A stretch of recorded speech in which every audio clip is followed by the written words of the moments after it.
Australia அருகே உள்ள Papua New Guinea நாட்டில் ஏற்பட்ட பெரிய நிலச்சரிவில் சுமார் 670 பேர் மண்ணுக்கடியில் புதைந்து விட்டதாக ஐநா அதிகாரி தெரிவித்துள்ளார்.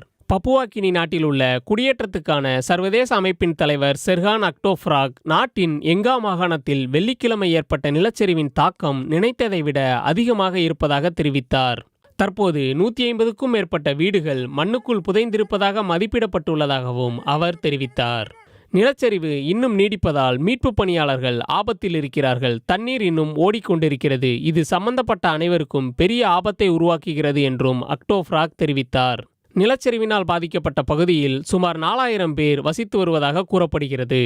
ஆனால் நிவாரண முயற்சிகளுக்கு உதவும் மனிதாபிமான நிறுவனமான கேர் ஆஸ்திரேலியா அண்டை பகுதிகளில் பழங்குடியின மோதல்களில் தப்பி வரும் மக்களும் இந்த பகுதியில் இருந்திருக்கக்கூடும் என்பதால் பாதிக்கப்பட்டவர்களின் எண்ணிக்கை அதிகமாக இருக்கும் என்று கூறுகிறது. இந்த பேரழிவின் விளைவாக குறைந்தது 1000 பேர் இடம்பெயர்ந்துள்ளனர். வெள்ளிக்கிழமை இந்திய நேரப்படி நள்ளிரவு 12:30 மணிக்கு மக்கள் தூங்கிக் கொண்டிருந்த போது நிலச்சரிவு ஏற்பட்டது. பாதிக்கப்பட்டவர்களை மீட்பதற்கு அனைத்து வழிகளையும் மீட்பு பணியாளர்கள் பயன்படுத்துவதாக அக்டோஃப்ராக் கூறினார். மண்ணுக்கடியில் புதைந்த உடல்களை மீட்பதற்கு குச்சிகள், மண்வெட்டிகள், பெரிய விவசாய முள்கரண்டிகள் என கிடைக்கும் அனைத்தையும் அவர்கள் பயன்படுத்துகின்றனர் என்றும் அவர் தெரிவித்தார்.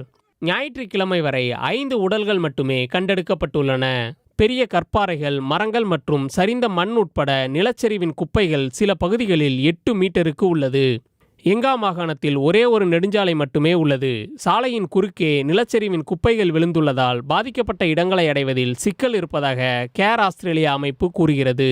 ஞாயிற்றுக்கிழமையான இன்று மீட்பு பணியில் மிகப்பெரிய இயந்திரங்கள் பயன்படுத்தப்பட வாய்ப்புள்ளதாக AFP முகமை கூறுகிறது.